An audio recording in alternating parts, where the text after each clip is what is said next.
제1교회 성도 여러분 안녕하세요. 신예진 전도사입니다. 3월 27일 토요일 주만나는 예수님이 사람을 세우신다 라는 제목으로 본문은 고린도후서 12장 11절에서 21절까지 말씀입니다.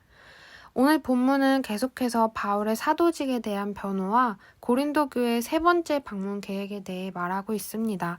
본문을 크게 두 가지로 나누어서 살펴보도록 하겠습니다. 첫 번째로 사도 바울입니다.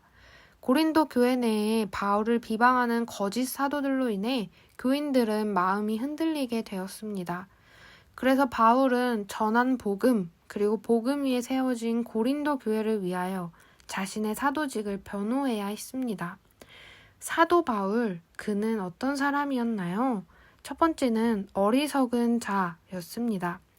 11절에서 바울은 내가 어리석은 자가 되었다 라고 말합니다. 이것은 거짓 사도들로부터 변호하기 위해 부득불 자랑한 것에 대해 이렇게 말하고 있는 것입니다. 바울은 복음을 위해 기꺼이 어리석은 자가 되었습니다. 12장 초반은 환상과 계시를 말하는 장면이 나옵니다. 바울은 자랑합니다. 그런데요, 자신이 아니라 예수님을 자랑합니다. 사도로서 경험한 환상을 그의 표현대로 자랑하다가 갑자기 육체의 가시를 언급합니다.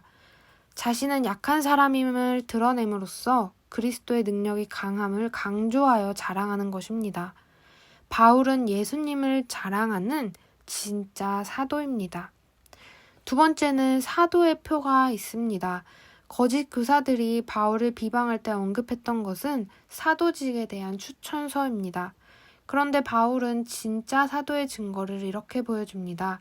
사도의 표가 된 것은 내가 너희 가운데서 모든 참음과 표적과 기사 능력을 행한 것이라. 바울이 복음을 위해 능욕, 궁핍, 박해, 곤고를 감당했던 모든 참음, 그리고 또 표적은 어떠한 기적이 예수님을 나타내는 것을 표적이라고 합니다.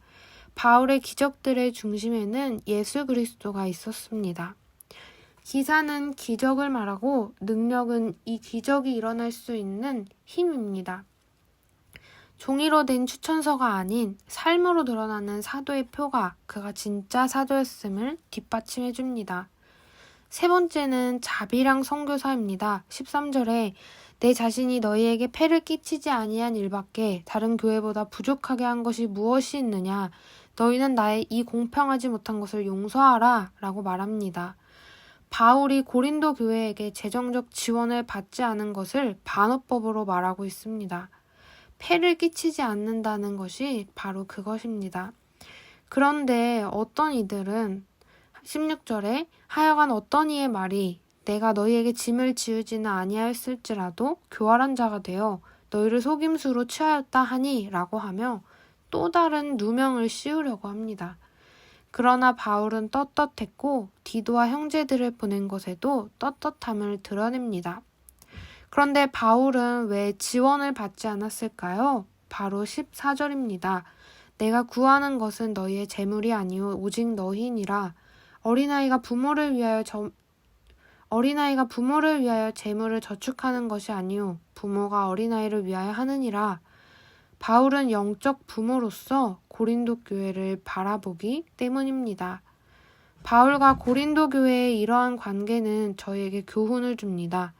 그래서 두 번째는 고린도 교회를 세우는 바울입니다. 바울이 전한 복음으로 세워진 자식과 같은 고린도 교회가 거짓 교사들에게 속아 바울을 욕할 때 바울은 이 억울하고 답답한 관계 속에서 그들을 권위적으로 누르는 것이 아니라 영적 부모로서 때로는 따뜻한 사랑을, 때로는 냉정한 훈육을 합니다. 사랑으로 경고합니다. 사랑은 상대방이 잘못될까봐 불안하고 걱정되고 두렵게 만듭니다. 그래서 20절, 21절에서 바울은 고린도 교회가 혹여나 변하지 않을 것에 대해 두려워합니다. 그래서 경고하는 것입니다.